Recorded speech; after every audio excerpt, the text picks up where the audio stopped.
o levantamento que os senhores fizeram, que o senhor fez, é possível constatar esses empréstimos, quer dizer, houve o favorecimento do governo da tirania cubana, né? Houve o favorecimento das tiranias da América Latina, da África Negra, e, em suma, houve propina. O primeiro seria essa questão mais ampla. E o segundo eu ia falar justamente Joséval, o Odebrecht, né, também. Do JBS, vamos pegar no caso JBS e Odebrecht, pegar desse que nós tomamos conhecimento recentemente. Você, se me perdoa, já está, de certa forma, misturando dois temas. Um é a exportação de serviços. Okay. A outra é o apoio financeiro e, eventualmente, a participação societária em alguns grupos empresariais, que é feito através da subsidiária BNDESPAR, que é a empresa de participações societárias. Perfeito. Então, são dois assuntos diferentes, senão o pessoal confunde perfeito, tudo. Não, perfeito. Então, primeiro, isso é a questão da venda de serviço, e o segundo é essa participação societária. No caso da participação societária, só para concluir e passar a bola para o senhor, falam em prejuízos fabulosos de algumas dessas participações do BNDES, de 700 milhões, de 1 bilhão, para favorecer, desculpa usar a expressão, bandoleiros, como os irmãos Batista, que não passam de bandoleiros, não acertam plural, inclusive, o Joesley, o grupo o Odebrecht, estão com acusações gravíssimas que pesam. Então, essas duas questões, como é que foi possível, doutor Paulo Rabelo de Castro, nesse trabalho investigativo interno do BNDES? E, por fim, desculpe ser abusado da sua gentileza, teve alguma auditoria interna? Como é possível, se é que teve prejuízo, ter ocorrido tanta coisa e auditoria? Ninguém é culpado. Você vai me prometer uma coisa, você vai ler as 200 páginas. Você é um historiador, você não pode ficar falando as coisas como está falando aí pelo microfone, sem fazer uma investigação. Eu também... São perguntas. Você está perguntando, mas já afirmando com a sua verba e com o seu brilhantismo. Obrigado. Então fica um debate em parte desequilibrado, mas deixa que eu contra-ataco também. Vamos lá. O que eu contra-ataco é a seguinte forma. Primeiro, para informar para todos que nos acompanham que eu respondo pelo BNDES desde o dia 1º de junho deste ano. Portanto, eu estou há exatos 45 dias. Nesses últimos 45 dias, eu quero dizer para você que o BNDES é um banco de comportamento absolutamente ético e exemplar. O que eu desafio você é entrar num bordel e depois de 45 dias dizer que aquilo virou um convento. Né? Vamos convir. Né? Bordel é bordel, convento é convento. Né? Então, na realidade, o que eu quero dizer para os nossos telespectadores e ouvintes? É que se você tem um negócio que está esculhambado, que não presta, é difícil em 45 dias você botar ordem numa esculhambação.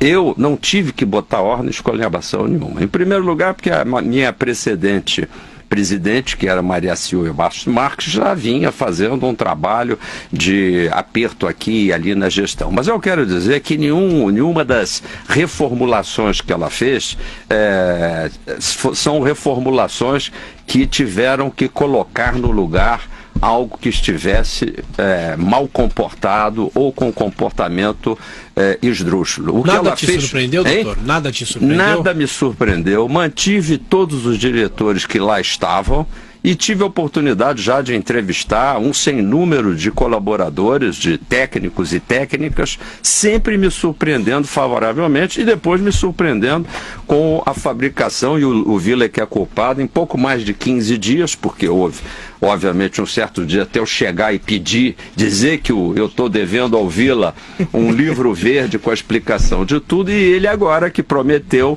e eu virei aqui tomar a lição de casa, quem sou eu, porque ele é um brilhante intelectual, mas vou verificar se ele realmente passou essas 200 e poucas páginas, onde estão esclarecidos esses financiamentos e essas participações. Agora, doutor Paulo, deu para verificar por que dessa seletividade em relação aos recursos que foram concedidos, como foi feita a escolha? Então eu vou passar para vocês, embora a gente aí não possa se gastar muito tempo, mas vocês podem, por exemplo, publicar isso já hoje. Primeiro, vocês têm, salvo o presidente da República e por acaso o presidente do Senado, porque ele ele também gostaria de que o plenário do Senado Federal fizesse uma sabatina a respeito de BNDES. Sim. Tamanha é a curiosidade dos senhores senadores. Então eu fui levar a eles ontem, ao presidente da República e ao senador Eunício Oliveira, essa cópia, e a terceira cópia ao povo brasileiro na mão de Marco Antônio Villa, Denise Campos Toledo e sua equipe.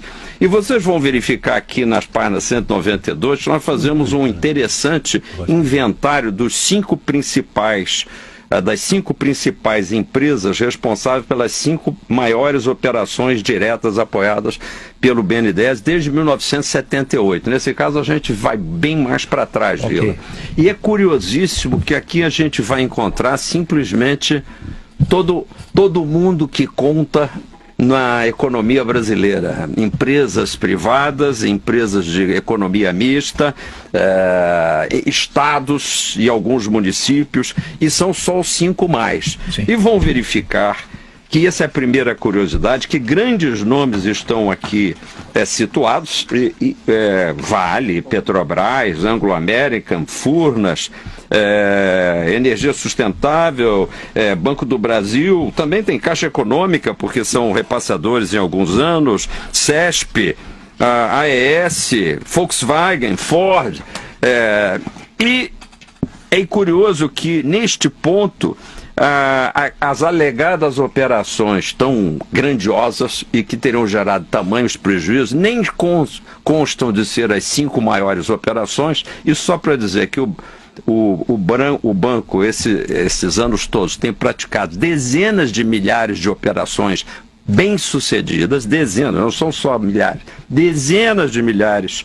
Na realidade, se pegarmos as pequenas e microempresas, são centenas de milhares por ano, né? E dentro essas, a nossa, por exemplo, a controladora da JBS, que é a JF, está num modesto 19º lugar entre as 50 maiores clientes de 2001 a 2016. Deu prejuízo, deu prejuízo, doutor? Por enquanto, não. E os 700, acho que é cerca de 700 milhões? As pessoas dizem o que bem entendem, porque, na realidade, no caso da JBS, a nossa participação é societária.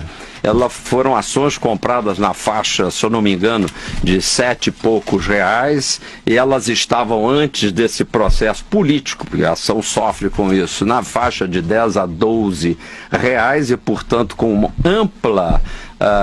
amplo lucro embutido nessas operações. E hoje elas estão valendo quanto? Hein? Hoje elas estão valendo 6 e pouco. Então portanto, tem prejuízo. Não, senhor. Deixa eu te dar uma linha de economia. Prejuízo é quando você vende uma ação apressadamente no momento em que ela te parece que está baixa demais e que não vai se recuperar.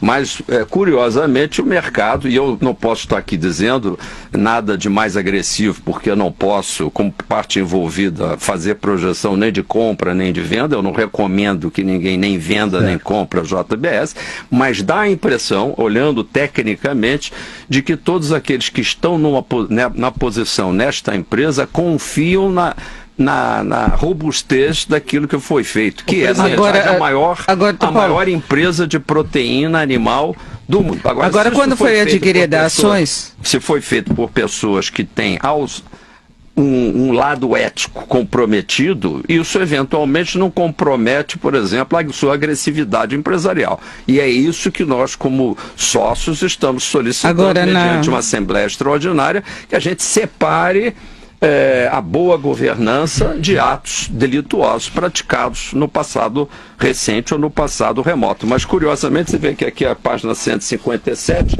até 31/12 de 2016, eu acho que eu posso mostrar aqui um pouquinho, quer dizer, na soma entre o que fora investido, havia 3 bilhões e 500 milhões de vantagem a favor do público investidor, porque quando o BNDES investe, quem investe somos nós, através das contribuições tributárias. Agora, doutor Paulo, foi feita uma investigação da condição... lucro e, aliás, lucro robusto. Mas houve investigação da condição de mercado na época, porque o TCU está estimando que o BNDES investiu 1,1 bilhão de reais no aumento de capital da empresa na época e estaria superestimada as ações em 124 milhões. Então, por aí começaria uma perda pelas condições de mercado na época. Não, na realidade, quando uma empresa se apresenta para ser investida pela BNDES, ela passa primeiro por um grande crivo, saber se há uma política pública que não é definida pelo BNDES, é definida pelo Ministério,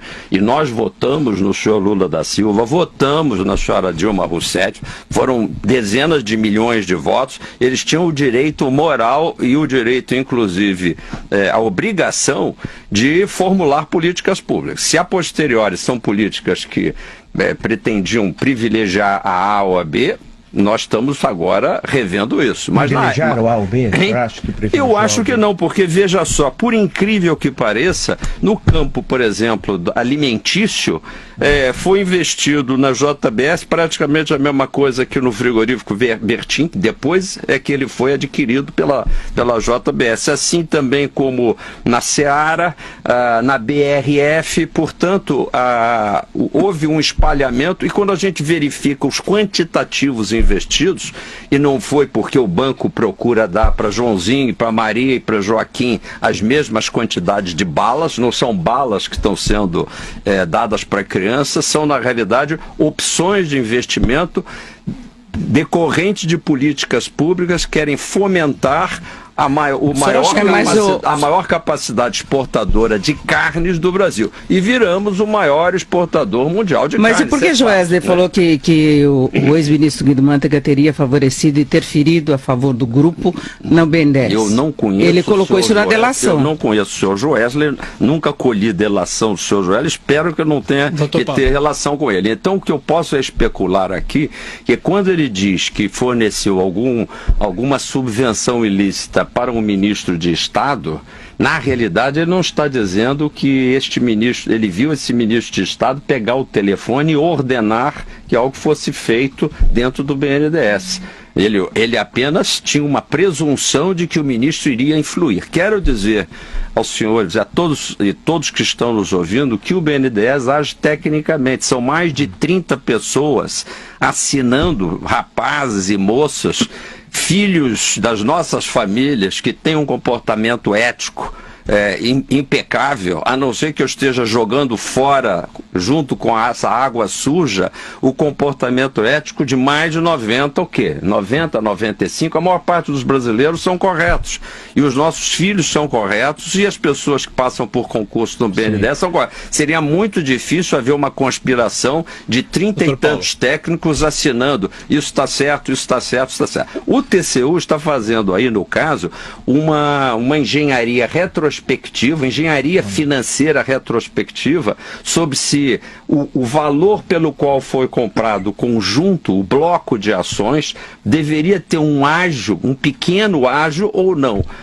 Na avaliação que foi feita da empresa, aliás, muito bem feita, a conta final que o banco tinha na época é que a ação valia o que por ela se pedia e muito mais do que o ágio pretendido pelo vendedor JBS, ou seja, na realidade o BNDES acertou, porque ele pagou um pequeno ágio. Então o senhor discorda do cálculo? O ágio tinha razão de se até pagasse mais do que foi pedido, e a ação subiu muito mais do que foi pago. No geral, o banco e no momento, errou, hoje ela está, depois de toda a queda brutal, viu? Isso aqui é espantoso, ela está só um pouco abaixo do que foi pago. Daqui a pouco, doutor Paulo, o senhor falando assim, eu vou achar que o Lula foi um estadista. É que você tem que arrumar uma outra maneira mas eu penso assim, que o Porto de Mariel, em Cuba. Porto Mariel de Cuba é uma exportação de serviços feita por uma empresa. Quais as garantias que Cuba, as garantias que o governo cubano deu ao governo brasileiro? Papéis cubanos que não servem nem para BNDES, você não encontrará aqui na lista. Deixa eu te dar uma aula sobre BNDES. Então não vai encontrar aqui governo de Cuba como um financiado. Não existe, na realidade, uma empresa brasileira, uma empresa de construção brasileira, prestou serviços a Odebrecht. Provavelmente a Odebrecht, nem sei qual é, porque na verdade... que tem um bom passado. Veja bem, é imaterial essa história, se for Odebrecht ou Andrade Gutierrez, porque na realidade foram empresas brasileiras que compram aqui no Brasil equipamentos, que fazem seus serviços de engenharia, os seus projetos todos no Brasil, gerando empregos e gerando salários aqui no Brasil, e esta parte é que é financiada. A outra parte do porto ou do aeroporto lá de Moçambique ou de Angola, tem também na Argentina, tem também no Peru, que eu acho que devia ser incluído quando você faz as estações. Tem acusações terríveis. Isso, tem várias coisas. Na realidade, o que acontece, o porquê dessas obras terem sido, eventualmente, carregadas de ilicitudes lá, decorrem não do financiamento do BNDES. A parte financiada é estritamente exportação de serviços de brasileiros, de que equipamentos... vão ser pagos por quem? Quem é que paga esse serviço? É o governo? Então, no caso do Porto Mariel, que são pagos pela a empresa que é a financiada. A empresa é financiada brasileira pelo BNDES e ela vende serviço, no caso, em tese, aí, em tela, melhor dizendo, para o governo cubano tal. Aí o governo cubano paga a empresa que vai pagar o empréstimo do BNDES. Eventualmente, e com um fundo garantidor decorrente daquela exportação. Existe também um seguro pelo qual o BNDES garante que os dinheiros públicos não vão ser objeto de um calote. Se forem, o fundo garantidor de exportação cobre isso. O senhor acha que o banco errou com aquela política da criação das campeãs nacionais? O senhor vai abandonar isso? Isso já foi abandonado? Não, na realidade eu não posso abandonar isso por uma curiosidade. Eu estou fazendo aqui um jogo de palavras. Na realidade, o banco tem sido tão bem sucedido em ajudar dezenas de milhares de empresas que é fatal que empresas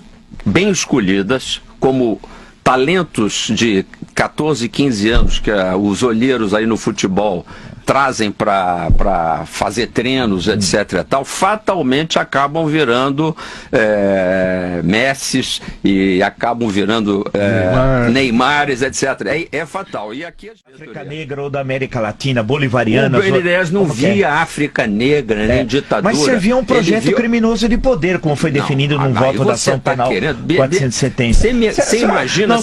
Eu acredito no senhor, mas eu não posso acreditar de achar que você vai me ocorreu... Desculpe, Vila, você amanhã, eu estou ficando muito preocupado com o andamento dessa conversa, você está se togando como um santo inquisidor, e daqui a 3 anos você vai me chamar aqui para me dizer que eu devia ter percebido que o governo do Michel Temer ia nessa direção ou naquela, e que eu aprovei a operação da ditadura tal qual. Se eu tiver como critério de análise também no BNDES a análise futura da lisura dos comandantes políticos em cada momento, o BNDES não faz mais negócio. Então, neste caso não poderia nem ter havido BNDES, porque ele também financiou projetos de infraestrutura importantíssimos, de hidrelétricas, durante o período que hoje se chama de ditadura. Mas na época em que nós estávamos lá, e você é tão antigo quanto eu, chamava-se Revolução. E agora nós vamos chamar o nosso saudoso Marcos Viana para responder por ter sido um lacaio da ditadura? Não foi. Agora, doutor Paulo, o setor petroquímico, aí é uma outra coisa. Agora, mas só uma coisa muito rápida. O banco é um banco que pratica negócios bem-sucedidos. E são bem-sucedidos. E são tão bem-sucedidos. Teve resultado positivo essas operações todas? Elas tiveram resultado? Você fez a pergunta que eu queria, porque na realidade, se eu disser para vocês que em termos correntes, quase 50% do superávit primário feito pelo governo brasileiro, esse sim, do ponto de vista fiscal muito mal estruturado, é feito com os tributos e dividendos devolvidos pelo banco. Ou seja, tem uma tabela aqui que é genial, mostrando que a soma, aí vamos fazer em termos nominais, e tem também em termos deflacionados para ficar tudo bonitinho. Mas em termos correntes, o superávit primário acumulado foi de 261 bilhões entre 2006 e 2016 no governo central, excluído estados e municípios. municípios. Desses 121 bilhões foram contribuições do BNDES.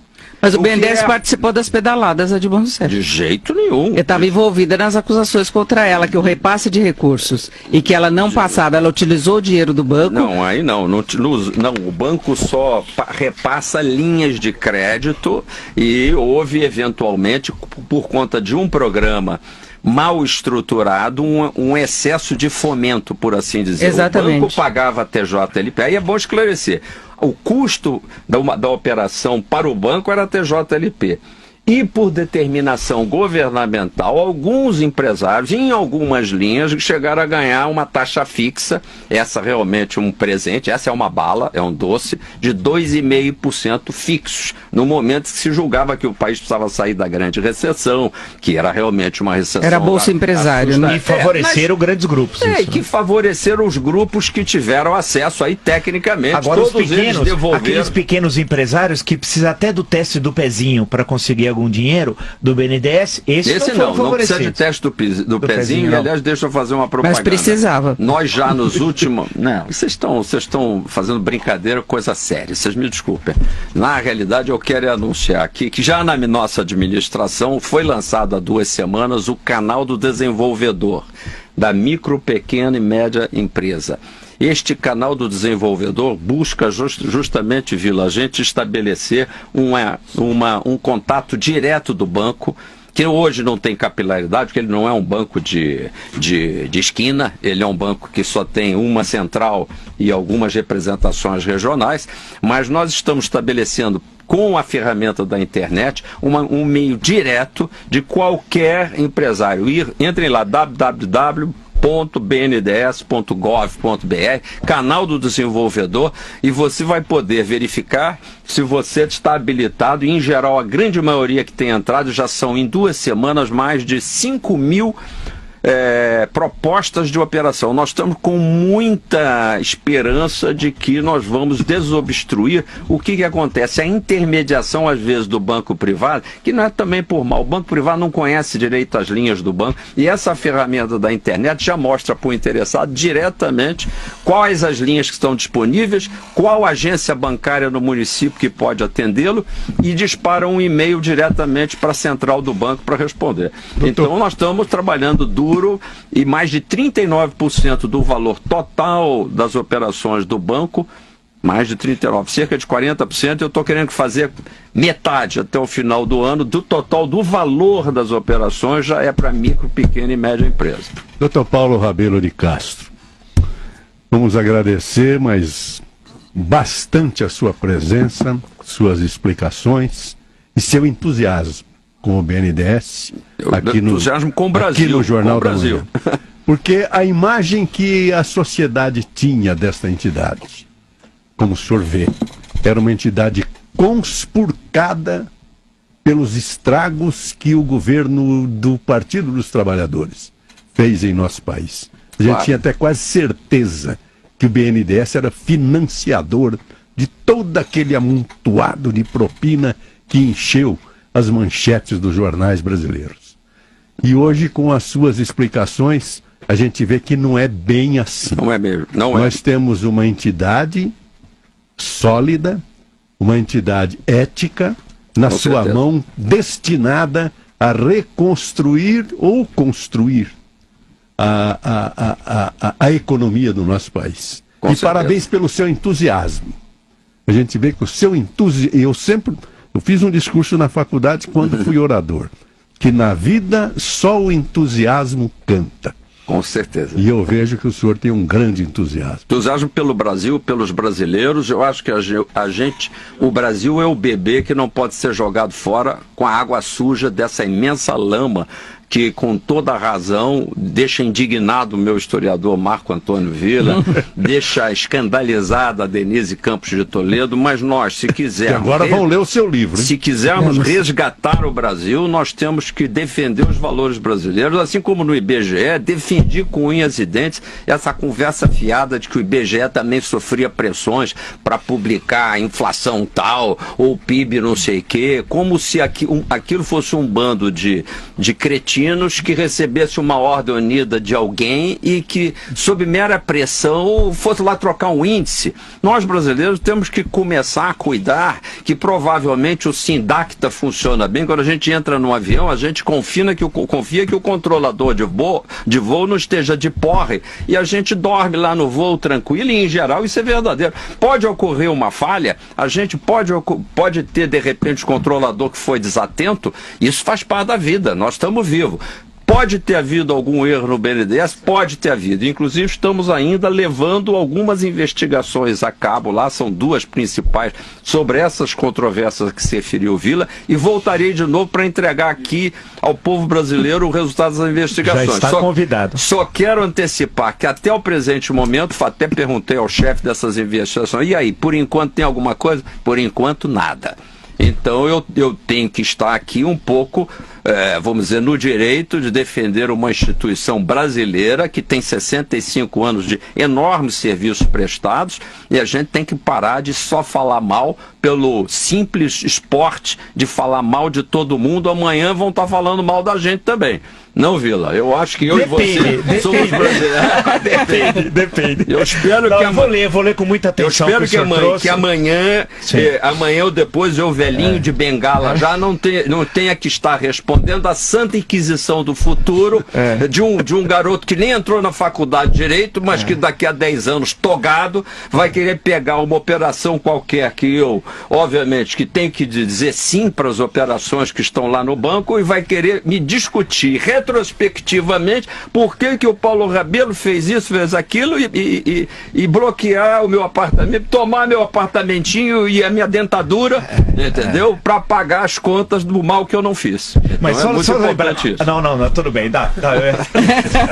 Desculpe, gente, eu desejo pelo entusiasmo, pelo Brasil e por vocês que são grandes repórteres e a Jovem Pan, que é essa empresa maravilhosa de comunicação brasileira.